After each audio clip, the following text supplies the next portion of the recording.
Hi, welcome back. I'm Sabine Priestley. I'm an electrical engineer who researches quantum theory and its relation to expanding consciousness.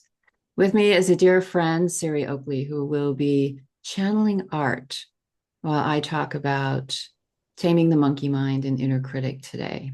Siri, you want to give a brief introduction? Hello, I'm Siri, an artist living in Norway, and I'm just illustrating what Sabine will be rambling about, talking about, without really listening to her, but just channeling the energetics of it and the quantum field of it and pouring it down onto my paper in the flow of consciousness. So there I have you. I love that. For me, it's magic, what she does, and it's channeling. And this is something that I think we can all do as we hone our skills and practice. And I've been taking a great journey on this and doing a lot of that recently. So thank you for being here. And as always, if you like what you see, please subscribe, and contact information for both of us will be below in the video wherever this ends up. So let's begin. Why don't you change your camera? And I'm mentally reminding myself to slow down and not talk so fast. My normal speed is rather quick. So today is taming the monkey mind and inner critic. This is a massively important component to the conscious quantum living that I teach. And it's one of the primary things. It's one of the first things that you get if you go through my conscious quantum living program. It's important for a couple of reasons. One, because we haven't been taught in our society to pay attention to words, thoughts, ideas, stories in terms of their energetic component. And that is a piece of bioenergetics. Bioenergetics is the energy of you, and it has all to do with our thoughts, emotions, and feelings. And I'm a researcher. I use a device called the BioWell to measure biofields, mine and others in my area. The impact on our energy fields is huge when it comes to our words, our thoughts, our emotions, and our feelings. Going into a deep state of meditation, we can watch how the energy around our body changes, how it calms, how it fills in these gaps that occur in what some people call the aura. As a practicing bio-well person, I'm not allowed to say that. So the biofield, but it is energy, and it's all the same thing. It's a staggering statistic that I came across last year sometime, that we are not actively conscious of up to 95% of the thoughts that we are thinking every day. And that's a terrifying thought when you get to understand how important the bioenergetics are. Most of us, we all have this monkey mind, and the inner critic. It's that voice that's always going, that's always talking to us. And most of our clients that I've worked with all have issues with feeling worthy, with feeling love for ourselves. And again, seriously important pillar of any kind of work like this, when we're going in and we're doing our self-development work and we're learning, we're expanding our consciousness. So 95% is terrifying. And it does make sense, because most of the time we're on a quasi autopilot. Every time we get into the car and go someplace, when we're driving to work, driving to the grocery store, even puttering around the house, if we're just doing housework or cleaning up, if we're not actively in a flow state where we are hyper conscious and hyper aware on some levels of consciousness, we're just not paying a lot of attention. And most of us have a lot of repeating thoughts. It has to do with, I'm not good enough, I'm not worthy, I can't do this, I don't know enough in order to make this thing happen. All these thoughts are filling up and tuning and informing our biofield. Each of those thoughts, each of those words have an energy component to it, like I said. So, what do you want to do? What do we do? I want this to be a very useful talk, not just, okay, so now you know words, thoughts, emotions have energy to them. And before I go on to what to do about it, let's just do a really quick thing. Hopefully, I can come up with words on the top of my head. I want you to take a moment and just tap in and see how you're feeling. What's happening within your body? your energy body, your emotions. And just take a minute here. Okay, so that's sort of your baseline, right? Now I want you to listen to these words. Work, have to, must, can't, anger, fear, guilt, trying. Now take a check in again. Can you tell the difference? Can you feel that shift there? I'll give you just a moment.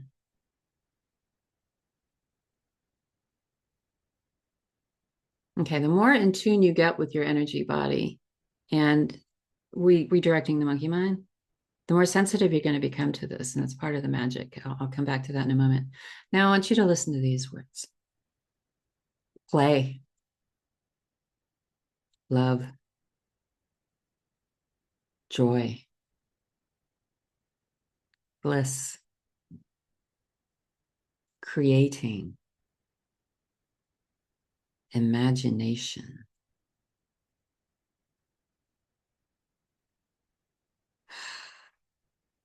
That's all that's coming to me.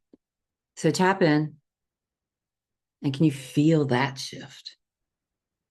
This is just words. And we use these words all the time. And they are informing our energy body. I've been trying to train myself, I've been training myself to use words that are low energy a lot less. And work has been one of the big ones that I keep tripping over, because that's part of our culture. Work, work, work, right? Produce, produce, produce. Now I think of it as playing. And now I'm creating and I'm playing with something. I'm not working on the book. I'm creating the book. I'm playing with the book. Creating meditations has a totally different energy. So what you want to do is start making the invisible visible. And you want to do this with a notebook, okay? Because there's an alchemy that happens when we write something down. It is literally becoming visible when we do that. And when I put people through this course, I have them do that for an entire week. An entire week. Now I have a 3-day mini course on this. It's totally free. I'll put the link below. But I want you to consider doing it longer. Something usually happens to my clients between day 3 and 5. Something clicks, something becomes hyper visible. And they're truly getting tapped into this. And I think what it is, as I said earlier, the magic around this is we are making the invisible visible. And when you do this as a practice, as a regular practice, you are literally increasing your awareness. You're expanding your consciousness of what's happening within you now and now and now and now and now. So if you can, take more than one day, take 5 if you can, and write all of it down. You can use little tally marks when you find yourself repeating, because you will find yourself repeating. And you want to get the stuff. You want to get, what are the stories you keep telling yourself? What are the limiting beliefs that keep coming up? What are the words you keep using over and over and over again? And write it down. It's data. You really don't want to go in and do anything with this until you have pages of information. It's data. Yes, I'm an engineer and I love data. So write it all down. And when you're doing this, don't judge and don't edit and don't filter. We're just being curious here. What's going on in your head? You just need to track it and you need to figure out what's there with love and curiosity so that you're honest with yourself. Nobody's going to see this notebook. You can share it if you want, but you don't have to. So just be honest, brutally honest. Where are your thoughts every day? And then when you've got that list, you can go through and you can analyze it. And then you're just going to pick the top 2 or 3 things and it'll light up for you. They'll shine for you. It's like, if I do this, if I can shift this, then my energy is going to change. Guys, this is the alchemy of life. This is an incredible tool for performing alchemy on your energy to optimize, to elevate, to expand. So then you can start flipping the script on it. And that is always taking whatever's negative and making it more powerful. So I don't know how to do this. Maybe it's something you want to do, write a book or do something. I don't know how to do this. I have the ability to learn anything I need. All right. I can't do this. I am capable and competent. I can do anything. Flip the script on whatever you need to. And as I said, the magic in this, the fun in this is that it's going to increase your consciousness. It's going to expand your awareness and it'll make everything open up for you. The next thing that I do in this has to do with the energy body. And this is part of it. This is the first thing I teach before I teach people how to go in and connect with their energy body. It's sort of the fundamental thing. Now, Siri and I were talking before we started this, and she brought up the theme of water. And that's a really good one. So if you need a break, or if you're trying to meditate, if that monkey mind is just making you crazy, one of the great techniques I use is to imagine, for me, it's an energetic stream that's going by. You could imagine a water stream or whatever. It's an energetic stream. And I just take a moment, get hyper conscious and aware of what's going on in the monkey mind. And then I see it all just flowing away with that energetic stream. I let it go and I just let that stream carry it away. So it's a beautiful technique when you're just too much in the now and suffering and need to quiet the monkey mind. And that, I hope, serves you. Excuse me, I have a frog in my throat. Okay.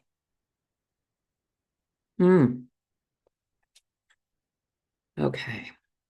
I'm looking at Siri's art, which never, ever, ever ceases to amaze me. Colors are good. So blue and green. I mean, that's Gaia. That's Gaia to me with energy radiating out of it. So maybe this is the biofield of our planet. And I love that. So let's riff on that just for a moment. In the same way that we have a biofield, everything does. Everything does. Solid objects that are behind me, light objects that are behind me, trees, plants, and Gaia herself has a biofield. And this is one of the most important things. All these beautiful people that are light workers and doing expanding consciousness, we're doing it to expand our consciousness, because in so doing, we're contributing to the greater consciousness, human consciousness, and to the consciousness of Gaia herself. By elevating us, we help the world. I firmly believe that. It's one of my core tenets in everything that I do.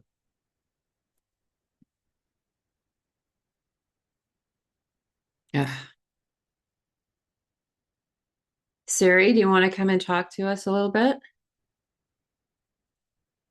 You go first. Sure, I can talk. I heard her. I heard her. Yes, yes. I need to keep my phone away when I'm talking to you.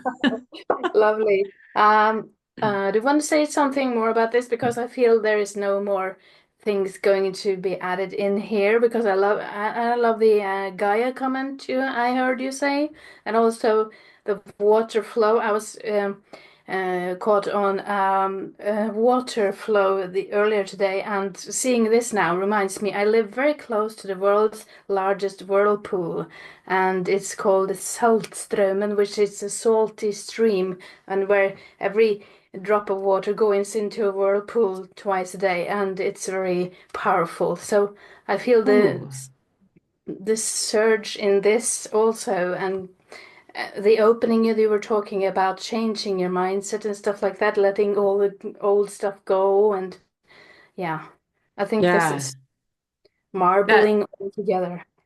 the whirlpool has me intrigued. What is that phenomenon? Where is it draining to, or what's happening there?